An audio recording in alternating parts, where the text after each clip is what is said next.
اوس یو بل داسې شاعر ملګري ته خواست کوم چې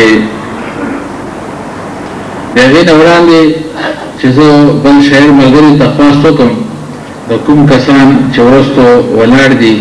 دو ته زه خواست کوم چې دا د لږ مخکې راشي چې د کومې کورسۍ خالي پرتې دي په دې بلکې ما خواست کو ښاغلي صابر احمد صابر صاحب ته چې هغوی مایک ته تشریف راوړي او ښاغلي لایقزاده لایق په حضور کې د خپل عقیدت منظومه پیرویانه وړاندې کړي. ښاغلی صابر احمد صابر صاحب. السلام علیکم. ما په بارے میں څو ټکي لیکلي دي او بیا د الیاسالدین صاحب او اعجاز صاحب او مخیل صاحب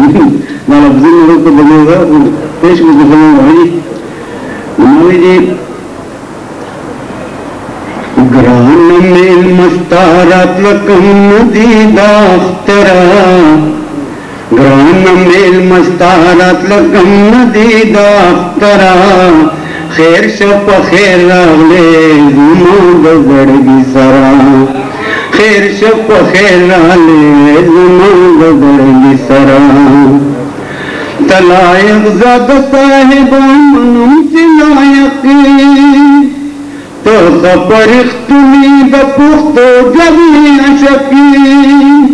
تو ادب مینو تا مثالیا سبقی تلک د شمین اندزی میں کل رمتے تا دی اللہ بچت تا دی اللہ بچ ساتی ہمیش د بد نظرہ تا دی اللہ بچ ساتی ہمیش د بد نظرہ خیر شپ خیر آلے زمان دردگی سرا تد سوات پسیماتی پیدا پوزد سواتی ظلمو تنزدے ظلمو تازمون گرانزدے دہد زیاتی سو صفت دیو کما ہما صفات صفاتی مخدرنا شچی ترسو پورے آیاتی رب دی درل درکڑی جانت نا برادرا خیر شپ خیر آلے زمان دگرگی سرا مونگا نالی دلی ٹول پتا باندی مینو پندی دا خبرو ورمانی ہندا دیدو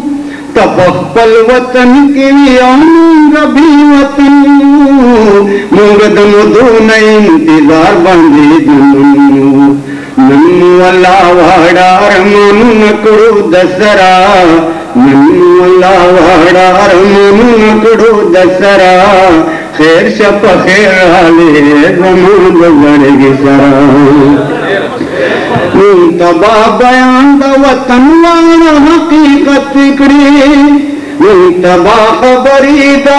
جب دا ثقافت کری منبا خبردار پہال دمن کا دملت کری حق بخ پورا پورا دادا سفارت کری منتمر غل راستہ یوا یوا خبرہ